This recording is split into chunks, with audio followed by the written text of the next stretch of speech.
రోజులకి 7 రోజులకి ఇస్తారు అప్పుడు సేమ్ మళ్ళీ ఉంటుంది. ఇది పెద్ద సమస్య, ఆలోచించాల్సినటువంటి సమస్య అది.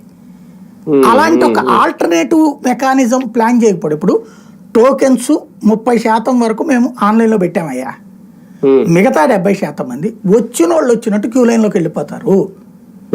ఆ క్యూ లైన్ కొండపైనే లైన్ పెట్టురా నువ్వు. ఇది వైకుంఠ ద్వారదర్శనం రోజున ఒక లైన్ పెట్టేసి కింద నుంచి పెట్టు పైదాకా, అట్లా. లేదా అసలు కొండపైన పెట్టేసావు అనుకో, నువ్వు కనబడతా ఉంటది కదా, కొండ బోల్డ్ అంత ఉంది కదా ప్లేసు, 5 కిలోమీటర్లు ఉండు 6 కిలోమీటర్లు ఉండు.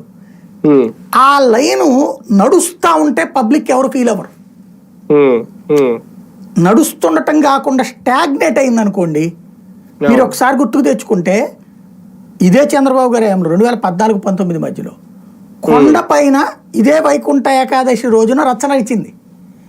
ఎలాగా, వీళ్ళందరూనేమో క్యూ లైన్ లో ఉన్నారు టోకెన్స్ తీసుకుని, విఐపీఎల్ దర్శనం నడుస్తూ ఉంది గంటలు.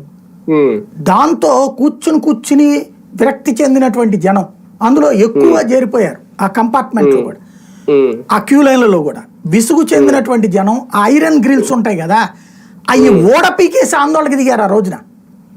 వాళ్ళ ఆవేశంతో ఊపికేటప్పటికి అవి ఊడిపోయినాయి.